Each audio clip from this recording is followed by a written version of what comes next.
Hey guys, this is the video that I've been owing to you guys for quite a while now, and I'm going to show you what this project car is. Now, before we start making judgments and hating and all this kind of stuff, we're all car guys, we all love cars, no matter what you buy, no matter what someone owns, no matter what they do to it, let's just love it because it's modified and that's what we do. So, as you know, I've gone from Japanese rear-wheel drive to something a little bit more plain, a little bit more boring, but it's something I need to do in my life right now. Is to have something that's going to be a bit more sensible, cost me less to run, that kind of stuff. So, I better show you then. So, one last thing. After I got rid of the Lexus, what I needed was practicality. So this car's front-wheel drive. And it's diesel. But, it's going to be different. It's quite a unique car. We don't see many modded. And I'm excited for you guys to follow the journey. One thing I will also say is this car is a Cat C, so it's pretty rough, and it's 160,000 miles, which for a car of its age, 2011, it was made, it's pretty high. So this is where I'm starting from, so no judgments again.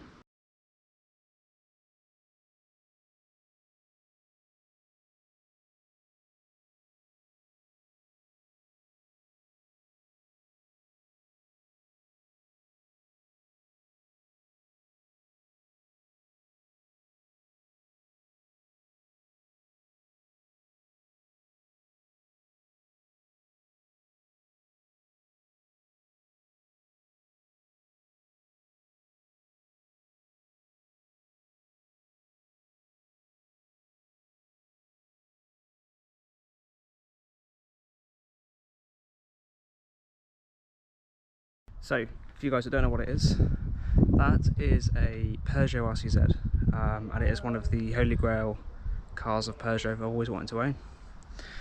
So this is a 2-litre diesel, it's actually a Ford engine, I have to admit. This is a GT trim, so it is top of the range, top spec. It's also got a few extras on it, like Xeons, and it's got the full sat-nav unit in there as well, which you'll see in a minute.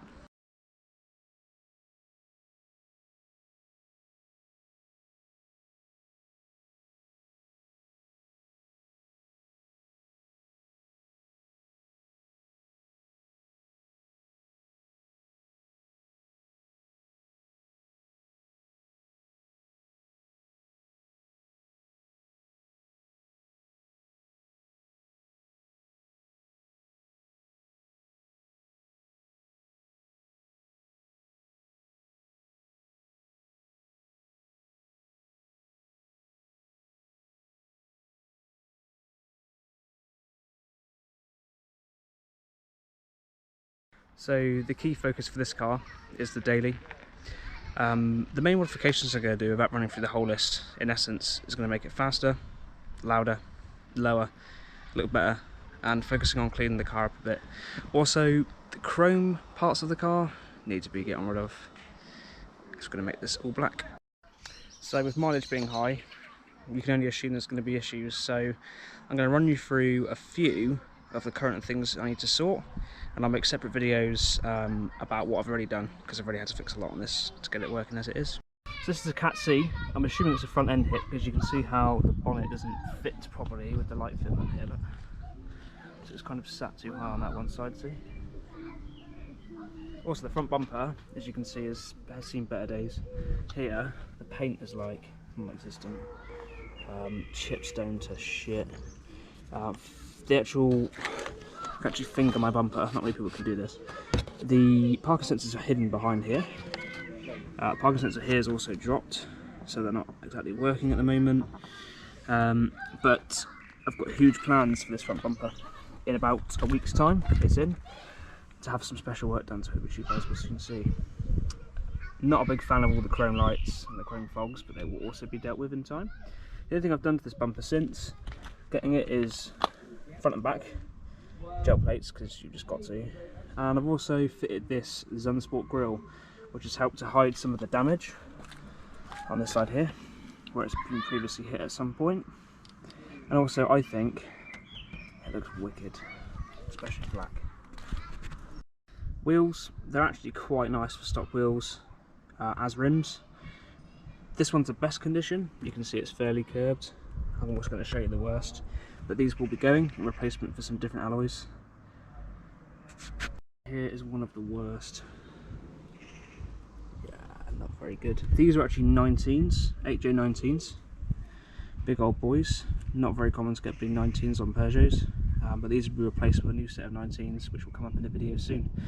Funnily enough, they're just due to arrive next week, so we're looking in a good place to be. Well, as what happened with the Lexus, you can see that it's received a lovely scratch in its lifetime at some point. Potentially by an Audi TT driver that the guy beat. You never know.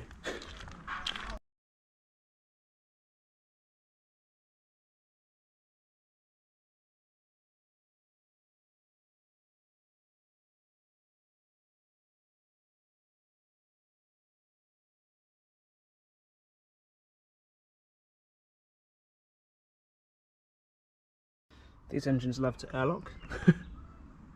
Anyway, not the cleanest, especially compared to the old engine bay. But the problem was with this car where it's been hit is everything is just very... Now the fuse box is scaringly kind of not really attached, so I've got to get to the bottom of that. The fuse box shouldn't really be doing that. This is going to go for some kind of air filter, because when you take this out, you can get a nice cold air feed right down the back of there. And we'll get a nice intercooler set up in here at some point as well. But the reason why I'm showing you this engine bay is because it's probably one of the cleanest undamaged parts of the car. I mean, clean, no, but you get what I mean. I'll just give you guys a minute to appreciate the mad bonnet design on these. Absolutely crazy. Quite cool though. Also, while we're on the engine, the EGR is buggered and the DPF is blocked and non-working, so we've already had some exhaust bits done, not for noise but to play around with the DPF because that was blocked, and it's in for a map on Monday to see if we can resolve the EGR and DPF issue. So these come up the factory with 163 brake, and don't quote me on this but I'm sure it's around 350 Nm of torque. When this is done next week with the map on it, we should be looking at, okay, depending on when we get exhaust etc done, we should be looking at around 200 brake and about 420 Nm, which will be quite a little weapon. This would be, I reckon, to be honest, it's probably going to be faster than the Lexus was. So one thing that is going to be happening in due time is to lower it. As you can see, rider height as standard isn't actually too bad. I reckon maybe 20-30mm. Probably need to lower it to a suitable level. What else was I going to say? Yes, mods wise, this isn't standard fitment on here for these alloys. The fronts are on 15s and they stick out quite nice, and the rears are on 20. They stick out so much better than stock. The new wheels will be needing 25s on the rear and 20s on the front, but soon these wheels will be no more. Same with the arch cap as well. But like I said, as a stock ride height, it really ain't too bad. And finally, along with other mods that will be happening, I have to get rid of these disgusting fake exhaust tips. Like, what even are these? Not only are we going to get rid of the fake exhaust tips, we're going to have a proper full exhaust made. And I'm also going to get a quad. So we have another two stuck here. Well, I might do. I probably will. But we'll see. But for now, they're going to stay quiet. So a couple of quick specs about this one. So this one's got the Xeons pack with the headlight washers. This one's got front parking sensors and they come standard with rear. What other spec about mine is different? I don't think there's much else. I've got full heated leather seats with memory. There's a few other little things, but these come well equipped out the factory, definitely. So, as this car is a Cat C, potentially it might have been caused by that, but just through years and years and years of not being looked after, high mileage, and being in some kind of crash at some point, we have an array of warning lights come up on the car, but not on the dash, if that makes sense. So we've got an airbag warning light, so somewhere in the car, maybe from the crash, or maybe just somewhere in the car, something isn't right with the airbag system. Doesn't really bother me, no. It's annoying, but it doesn't really pose much of a problem. And the airbag light doesn't actually come up on the dash, it's just a little warning which comes up kind of every time you start it, and kind of sometimes on a longer drive you get it come up. Parking sensors have obviously got a fault because there's something not right with the ones on the front, so we've got to try and work out what's wrong with the parking sensors, but as you can imagine it's probably something to do with there where it's been hit.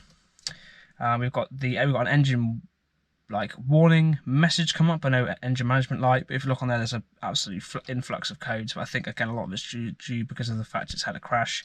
A lot is DPF and EGR related, which is soon going to be blanked off the ECU, so that won't really be a problem.